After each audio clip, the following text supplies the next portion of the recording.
Hi everyone, and welcome back to another episode of our playlist Things We Learned from Being Bicultural.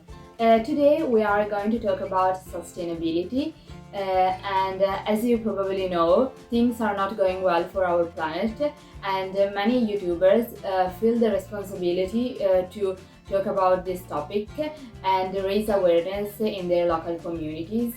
And so, doing so, they hope to make a little improvements to save our planet.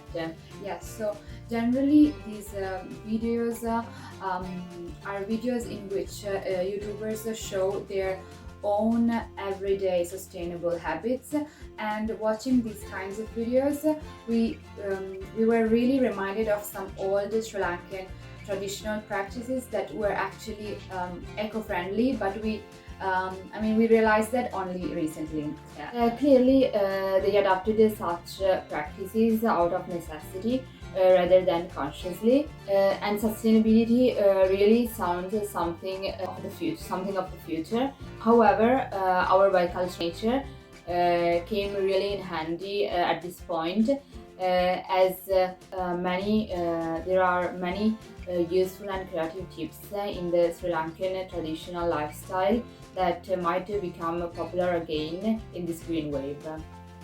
So in this video, we are going to make a jump in the past and share with you a set of tips and habits that were widely popular in Sri Lanka. So let's begin. One of these practices in Sri Lanka is the reusable tissue paper.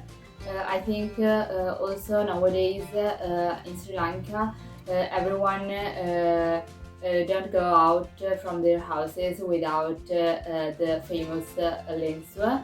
And as you can see in the picture, it is essentially a piece of fabric that can be in different colors and shape, and it can also be personalized. Clearly, this is not the idea of the century, but if you think that people use this piece of reusable fabric instead of plastic tissue paper, which are thrown here and there in parks and towns, and they take so much longer to decompose, it is really a very sustainable choice and practice. Some of the tips that we are going to share with you we have seen them with our own eyes, but for others which are a little bit older, we have asked around. For example, a very creative and sustainable tip is to use a scrubber made of fibrous part of the coconut shell. In fact, the external part of the coconut is composed by this material, very useful and resistant to water. Yeah, clearly they are much more eco-friendly than any classic scrubber, and in fact with this material, which is also called coconut husk, you can make many different useful objects such as ropes, carpets, and even pots. Another important sustainable tip that we learned from the Sri Lankan tradition is the use of these rigid plastic bags, shopping bags. In fact, if you see, every house has its own rigid shopping bags.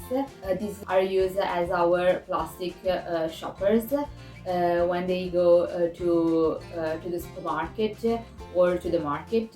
And they are really useful because you can put your vegetables as well as your eggs.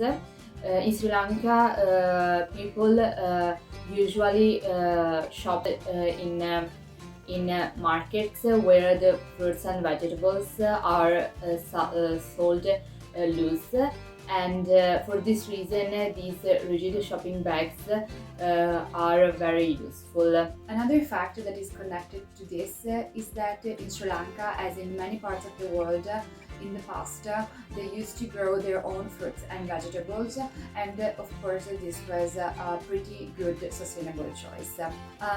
Also, another thing that should be noted is that in Sri Lanka the consumption of fish is much greater than the consumption of meat, and this was firstly because of religious reasons, meaning that some religions simply did not allow their communities to eat meat. But it is also in Sri Lanka, meat was considered an expensive good, so it's not that you could afford, it is not that most families could afford to eat meat every day. And by doing this, they unconsciously did something good for our planet. Another sustainable practice very popular in Sri Lanka also recently is to buy the fabric and commission tailor-made clothes. Doing so, people don't buy a lot of clothes. This practice is not just for special occasions but also for their everyday life. We actually remember when we were little, during our summers in Sri Lanka, going to the tailor to have our body measurement taken so that he can make a dress for us. Generally, the designer of such dresses was our mom, and most of the time such dresses were matching. In Sri Lanka, water is a scarce and difficult resource to access. In fact, people have always paid a little bit more attention when they use water during their everyday life.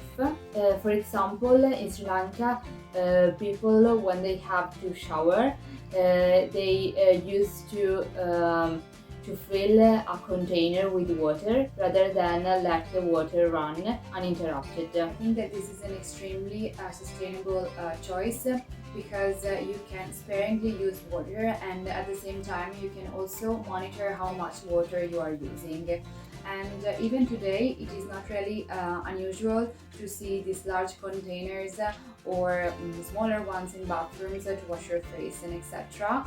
And I think that this could be really one of those tips that we could incorporate to our own daily habits. One last tip that we want to share with you is, which is also very popular also in Italy nowadays, is to use lunch boxes and bottles instead of single-use plastic containers.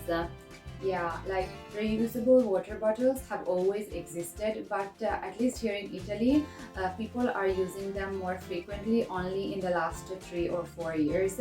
But in Sri Lanka, these reusable plastic, like rigid plastic water bottles have been extremely popular, like always. And in fact, if you remember, we made a post on Instagram about the Sri Lankan school uniform, and actually we forgot to put one special item in it, which is the sort of portable water bottle. And for kids, generally they have like a small belt in it, so they can bring it everywhere in a very easy and I would say comfortable way. In fact, the use of reusable plastic bottles and lunch boxes are very common among children. In fact, when they go to school, their snack or their lunch is prepared in these lunch boxes, but also parents, when they go to work, they used to bring their lunch in these lunch boxes. This practice is not just about reduce the use of single-use plastic containers, and but also to reduce the consumption of junk food and to increase the consumption of homemade meals. Okay, so we learned all of these things because we have been in Sri Lanka and we've seen in some cases with our own eyes these practices. But on the other hand, we realize the sustainability of these practices because we live in Sri Lanka. So it is really thanks to our bicultural nature that we had the opportunity to kind of match these two different worlds. So if you have any environmental friendly tips that you have learned from your own country, please share with us in the comment box. And this is all for this video. Thanks for watching till the end, and see you with another video. Bye, Falooda Friends! Bye!